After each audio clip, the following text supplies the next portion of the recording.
मेरा नाम पायल है। मेरी उम्र 17 साल है। आज मैं सुबह जल्दी उठ गई थी क्योंकि मुझे कॉलेज जल्दी जाना था। कॉलेज के लिए निकलने से पहले मैं किचन में कुछ खाने के लिए चली गई, मगर वहाँ माँ अपने बाकी बच्चों के लिए नाश्ता बना रही थी।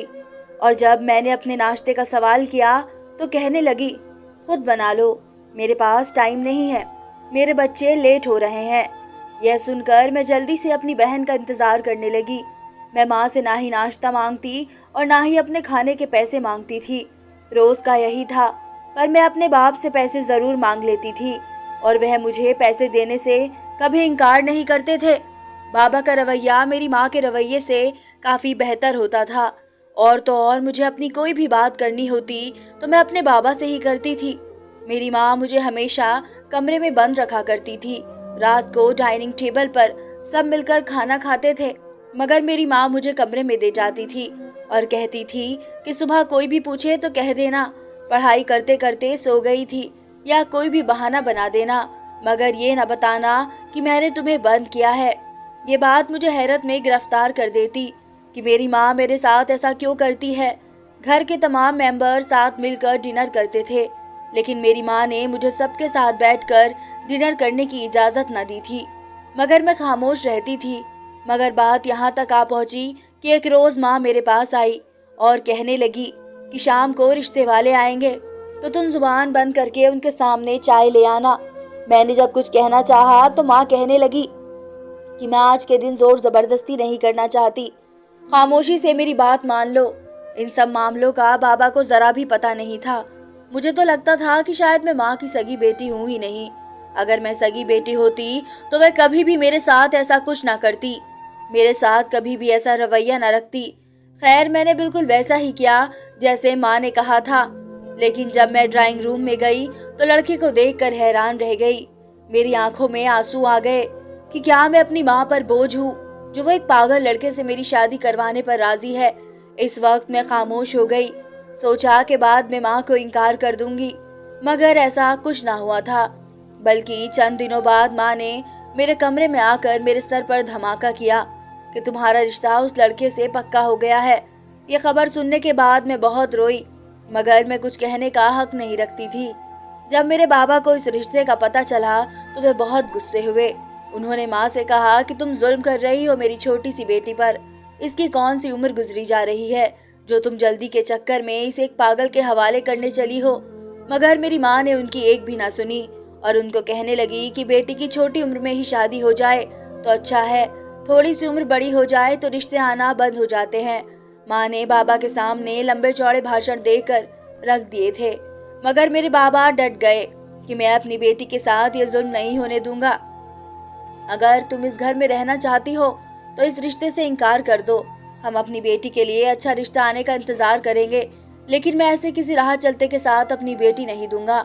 यह सुनकर मेरी माँ को बहुत गुस्सा आया और उन्होंने मुझे फिर से कमरे में ले जाकर बहुत मारा कि तुम्हारी वजह से मेरा घर टूट जाता। तुम तो हो ही मनूस, शुरू से ही यही करती आई हो। मैं सब सुनकर खामोशी से रोने लगी क्योंकि उसके अलावा मेरे पास कोई चारा ना था। मैंने यूं ही अपनी माँ से पूछा कि आप मेरे साथ ऐसा क्यों करती हैं? आप मेरे बाकी बहन भाइयों से तो बहुत प्यार करती हैं। लेकिन वह कोई जवाब दिए बगैर ही कमरे से निकल गई। मैं उनसे पूछना चाहती थी वह मुझे मनहूस क्यों कहती है। मैं अंदर ही अंदर खत्म हो रही थी। भला एक बेटी की माँ उसे मनहूस क्यों कहेगी?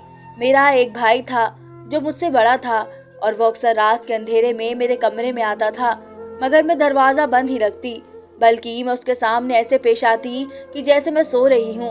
मैं जानती थी कि उसकी नीयत बुरी है, वो आवारा दोस्तों में उठता बैठता है, इसलिए मैं उससे दूर ही रहती थी। एक बार मैंने दरवाजा खोल दिया था, मेरा भाई कमरे में आ गया और मेरे बेड पर लेट गया था। इस रात मुझे उससे डर लग रहा था।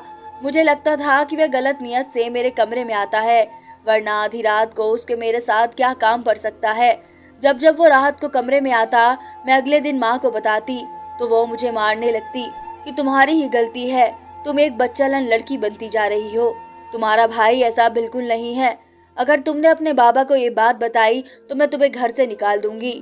मैं माँ के अल्फाज सुनकर चुप हो जाती, लेकिन थी तो वह माँ ही, इसलिए मुझे नसीहत करती कि जब भी रात को दरवाजा बजे तुमने दरवाजा नहीं खोलना, चाहे दरवाजे पर तुम्हारा भाई हो या तुम्हारा बाप हो, वरना मुझसे बुरा कोई नहीं होगा। और इस दिन के बाद से मैं ऐसा ही करती थी। ऐसे ही दिन और रात गुजरते जा रहे थे। माँ मुझे मारती भी बहुत थी, कभी किसी बात पर तो कभी किसी बात पर। उन्हें यह भी ख्याल ना आता कि मैं एक जवान बेटी पर हाथ उठा रही हूँ। मुझे यकीन था कि अगर मेरे बाबा को माँ की हरकतों का पता चल गया तो वे कभी उन्हें माफ नहीं करेंगे, लेकिन मैं बाबा को नहीं बताती थी। यूं ही एक दिन मेरी माँ मेरे पास आई और कहने लगी कि हम सब घूमने जा रहे हैं, और अगर तुम्हारा बाप तुम्हारे पास आकर तुम्हें साथ जाने के लिए कहे तो तुम इनकार कर देना, बल्कि कह देना कि तबीयत ठीक नहीं है। मेरे ना जाने का सुनकर बाबा ने मुझे बाहर बुलाया था और मुझे जाने का कहने लगे, जिस पर मैंने ये कहकर टाल दिया कि तबीयत कुछ ठीक नहीं है और वैसे भी कल कॉलेज में मेरा पेपर है। ये कहकर मैं कमरे में चली गई। उसके बाद मैं नहीं जानती थी कि कौन गया है घूमने और कौन नहीं गया है। अपनी माँ की नसीहत मानते हुए मैंने दरवाजा लॉक ही रखा, लेकिन अंदर बैठकर न जाने कितनी देर मैं अपने आंसू बहाती रही, ये सोचते हुए कि आखिर क्यों मेरी माँ मुझे अपने साथ लेकर नहीं जाती। मेरे दोस्तों की माएँ तो उनके साथ ऐसा नहीं करती, उनके घर में हर कोई आजाद है, मगर मेरी माँ ने मुझ पर बहुत जुल्म कर रखा है, जिसके होते हुए मैं खुलकर नहीं जी सकती हूँ, ना मैं मर सकती हूँ। शुरू से ही ऐसा होता आया था। सब चले जाते हैं मगर मैं घर में अकेली बैठी रहती। आज कुछ ही देर गुजरी थी कि मेरे कमरे का दरवाजा बजने लगा, क्योंकि मैं घर पर अकेली थी। बहुत ज्यादा डर गई कि बाहर कोई चोर वगैरह तो नहीं। मैं अंदर ही कमरे में अपने लिए छुपने की जगह ढूंढने लगी, मगर मुझे कोई जगह नहीं मिली। फिर मैंने खुद में हिम्मत पैदा करके पूछा, कौन है? लेकिन आगे से जवाब ना आया। मैं और ज्यादा डर गई कि अगर मेरा भाई हुआ तो मैं क्या करूंगी। ये सोचते ही मैं खामोशी से वापस जाकर बेड पर बैठ गई और अपने लिए जितनी दुआएं मांग सकती थी मांगी। लेकिन मैंने गौर किया, किसी ने मेरे कमरे का लॉक खोला था। लॉक खोलने की आवाज सुनते ही मेरे होश उड़ गए। मैं रोने वाली हो गई, लेकिन जब कमरे का दरवाजा खुला तो सामने बाबा को देखकर मुझे कुछ हौसला मिला था, मगर अगले ही लम्हे बाबा को रोता देखकर मेरे होश उड़ गए थे।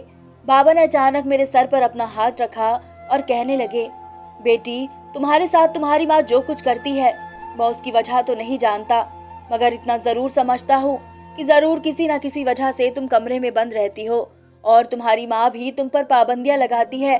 मेरी बेटी, ये घर तुम्हारा भी है, तुम भी आराम से बाहर निकल कर अपनी जिंदगी सुकून से गुजार सकती हो। तुम भी मुझे मेरे बच्चे जैसी ही हो। तुम्हें किसी से कोई मसला हो तो तुम मुझसे बात कर सकती हो। बाबा के अल्फाज को सुनकर मैं सोचने लगी कि इस बच्चों जैसी का क्या मतलब है। क्या मैं बाबा की औलाद नहीं हूँ? अगर मैं बाबा की बेटी नहीं तो फिर मैं किसका खून हूँ? अजीब ख्यालात मेरे दिमाग पर हावी होने लगे थे, मगर न जाने उन सब का जवाब मुझे कहाँ से मिलना था। मैंने बातों बातों में बाबा से पूछना चाहा, लेकिन बाबा बात बदल करके कहने लगे कि वाकई तुम्हारी माँ तुम्हें कमरे में रहने के लिए कहती है। पहले तो मैं इनकार करती रही, मगर बाबा ने मुझसे कहा कि डरने की बात नहीं है, मैं ना तुम्हें कुछ कहूँगा ना ही तुम्हारी माँ को, तुम बेफिक्र रहो। मेरे बाबा ने अपना सवाल दोहराया, जिसके जवाब में मैंने हाँ में सर हिलाया। फिर बाबा खड़े हो गए और कमरे से बाहर जाते हुए कहने लगे, अब बात तब होगी जब तुम्हारी माँ घर आएगी। यह सुनते ही मैं डर गई। अगर बाबा ने माँ को बता दिया कि मैंने इस तरह कहा है तो वो सीधा सीधा मुझे मार देंगी। मैं ऊपर वाले से दुआ करने लगी, मगर होना वही था जो ऊपर वाले को मंजूर होता है। खैर, कुछ ही देर बाद माँ आ गई। सब बहुत खुश थे। मैं डर कर कमरे में ही रही। मुझे बाहर से सबकी हंसी मजाक की आवाजें आ रही थी। इस समय मुझे अपने भाई की आवाज आई थी, जिसने मेरा नाम पुकारा था कि इसे भी बाहर बुलाएं, आकर खाना खा लेगी। मगर मैं कमरे को लॉक करके ही बैठी रही। माँ तो चाहती ही यही थी कि मैं बाहर ना आऊं, इसलिए कमरे के बाहर से ही आवाज लगाकर चली गई।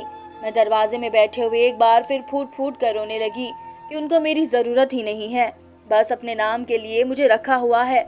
मैं रोते रोते यूं ही जमीन पर सो गई थी। अगले दिन जब मैं कमरे से निकली तो बाबा भी नाश्ते की टेबल पर ही बैठे थे। मेरे छोटे 2 बहन भाई भी थे जो स्कूल गए हुए थे। उस वक्त नाश्ते की टेबल पर मेरा बड़ा भाई और बाबा माँ थे। फिर मैं भी जाकर बैठ गई। मेरी आंखें सूजी हुई थी। बाबा माँ से पूछने लगे कि तुम क्यों इसको कमरे में बंद रखती हो? माँ खामोश रही। बाबा ने अपना सवाल दोहराया, मगर इस बार थोड़ा गुस्से से दोहराया था। बाबा कहने लगे, क्या मेरी बेटी को मुझसे कोई खतरा था? क्या मैं तुम्हें ऐसा इंसान लगता था?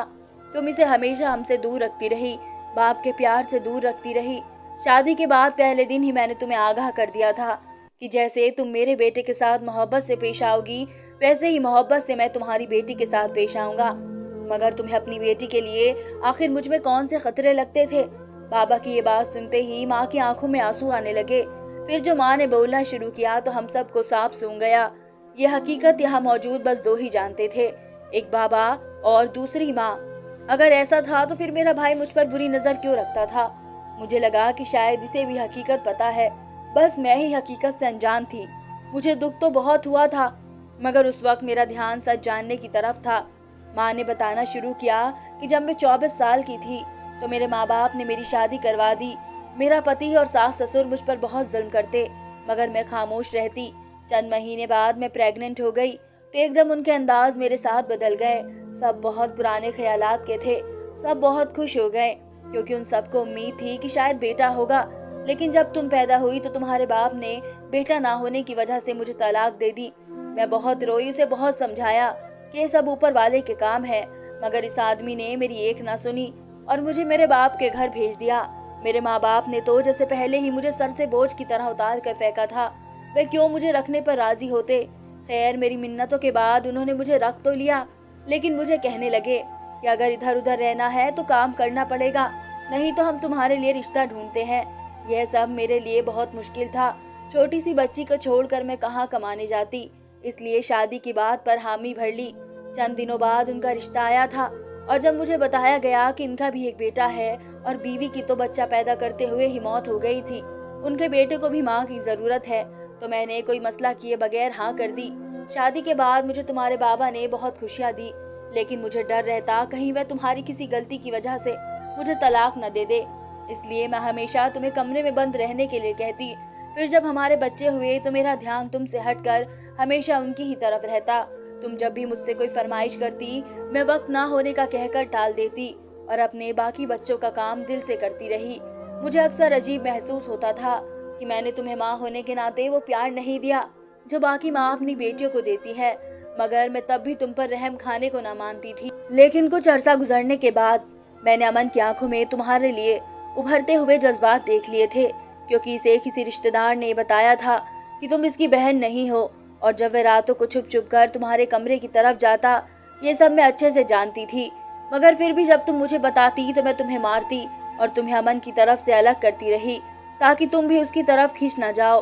और तुम्हें तुम्हारे बाबा को बताने से भी इसलिए रोकती कि अगर तुमने उन्हें अमन का रवैया और रातों को आना जाना बता दिया तो वो अपने सगे बेटे की बात ही मानेंगे, और मुमकिन था कि वे तुम्हारी वजह से मुझे तलाक भी दे सकते थे। और अब मैं तलाक नहीं लेना चाहती थी, इसलिए तुम्हें कमरा बंद रखने को कहती थी।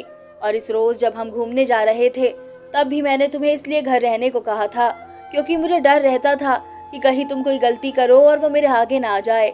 फिर जब तुमने रुकने का कहा और तुम्हारे कमरे में चले जाने के बाद तुम्हारे बाबा ने भी कहा कि जब मेरी बेटी ही घर में है तो मैं भी नहीं जाऊंगा, फिर वो भी घर रुक गए। लेकिन जब मैं वापस आई तो उनका मूड ऑफ था, जो मैंने बखूबी नोट किया था, मगर मेरे लाख पूछने पर भी उन्होंने नहीं बताया। मुझे शक था कि शायद उन्हें मेरे बारे में सब पता चल गया है, मगर मैं घर के कामों में लगी रही कि अगर उन्होंने मुझसे कुछ पूछ लिया तो मैं क्या जवाब दूंगी। माँ अपनी बात सुनाकर चुप हुई तो बाबा बोलने लगे, जब सब जाने का प्लान बना रहे थे और तुम अपनी बेटी के कमरे में कहने गई थी कि सब इस जगह घूमने जा रहे हैं, मैं जब सबके सामने तुम्हें साथ चलने का कहूँ तो तुम इनकार कर देना। तुम्हारी बात सुनकर मुझे बहुत ताज्जुब हुआ था कि कोई माँ अपनी बेटी को जबरदस्ती घर रुकने पर क्यों मजबूर करेगी, लेकिन तुम मेरी बेटी को कमरा लॉक रखने को कह कर गई थी और उसे कह रही थी कि कोई भी पूछे तो इनकार कर देना कि मेरी तबीयत ठीक नहीं है। मुझे बहुत दुख हुआ था, इसलिए मैंने सोचा था कि मैं भी रुक जाता हूँ, आखिर देखूं तो सही मामला क्या है। और इस तरह पहले भी मैंने बहुत कुछ नोट किया था कि तुम मेरी बेटी की आंखों ही आंखों में घूरती थी, मगर मैं इग्नोर करता कि नहीं, कोई माँ अपनी बेटी के साथ ऐसा क्यों करेगी। मगर मैं गलत था, तुम वाकई बहुत बेरहम औरत निकली हो। चलो, मैं तो पायल का सगा बाप नहीं था, मगर तुम तो उसकी सगी माँ थी। तुमने तो उसके साथ सगे होते हुए भी सौतेलों जैसा बर्ताव किया है। अपने ही घर में रहते हुए इसके दिल में ये बात डाली कि वे एक मनहूस इंसान है, जिसके साथ इस घर में मौजूद कोई भी इंसान किस तरह का रिश्ता नहीं रखना चाहता। क्या तुमने कभी पूछा है इससे कि वो क्या चाहती है, उसकी पसंद या नापसंद क्या है, उसे किस चीज से डर लगता है और क्या चीज उसके लिए ठीक है? कभी पूछा कि तुम्हारी पढ़ाई कैसी चल रही है, क्या तुम्हें कोई मसला तो नहीं है, और कैसी माँ हो तुम। अपनी सगी बेटी को प्यार न दे सकी, लेकिन मेरे बच्चों को हर तरह का लाड प्यार दिया। उसने आखिर तुम्हारा क्या बिगाड़ा था? देखो इस मासूम की शक्ल को, कितनी प्यारी बच्ची है। आज इसकी आंखें देख रही हो। अरे तुम क्या देखोगी, तुमने तो पहले भी कभी नोट नहीं किया कि वह बेचारी कब कब रोई है। मुझे दुख है तुम जैसी माँ पर, तुम अपनी औलाद में इंसाफ न कर सकी। तुम्हें मुझ पर यकीन रखना चाहिए था कि तुम मेरे बच्चों की माँ हो, और ऐसी छोटी छोटी बातों पर किसी को नहीं छोड़ा जाता। और वह तुम्हारा पहला पति तो बहुत ही जालिम था। अगर वह तुम्हें ना छोड़ता तो मुझे तुम कैसे मिलती। एतबार करो मुझ पर और इस मकान को एक खूबसूरत घर बनाओ। ये तुम्हारा ही घर था, तुम्हारा ही है, और सारी जिंदगी तुम्हारा ही रहेगा। माँ और बाबा ने तो सब कुछ क्लियर कर दिया था, मगर मेरे से बर्दाश्त करना मुश्किल हो रहा था। कोई मुझसे पूछता उस वक्त कि मैं मरना चाहूंगी या जीना चाहूंगी, तब मैं यही कहती कि मुझे अब जीने का कोई हक नहीं है।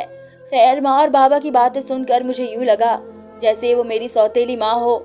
मेरी आंखों से आंसू बहने लगे। इस सब में जो खामोश तमाशा बना बैठा रहा वो अमन था। काफी देर वह मुझे देखता रहा और उठकर टिश्यू पेपर सामने रखा, जिससे मेरे माँ बाप को भी नजर आया कि हमारी बहस में हम इसे तो भूल ही गए थे जिसके लिए लड़ रहे थे। दोनों ने मुझसे माफी मांगी, मगर मैंने रोक दिया, क्योंकि वो माँ बाप थे और माँ बाप बच्चों से माफी मांगते हुए कहाँ अच्छे लगते हैं। मगर इस सब में मैं अपना बचपन खो चुकी थी, जो अब कभी वापस नहीं मिल सकता था। अब मेरी माँ का रवैया मेरे साथ बिल्कुल ठीक हो गया था। अब कोई किसी को ताना नहीं देता था और ना ही मुझे कमरे में रहने के लिए कहा जाता था, बल्कि बाबा ने तो अमन और मेरा रिश्ता पक्का कर दिया था। अमन ने भी मुझसे माफी मांगी और ये बात क्लियर की कि वह आधी रात को मेरे कमरे में आता था, मगर वह गलत नियत से नहीं आता था। उसे तो बहुत पहले ही पता चल गया था कि मैं उसकी बहन नहीं हूँ। बस वो मुझसे प्यार करने लगा था और मुझसे बातें करने के लिए कमरे में आता था, क्योंकि मेरी माँ मुझे इससे मिलने नहीं देती।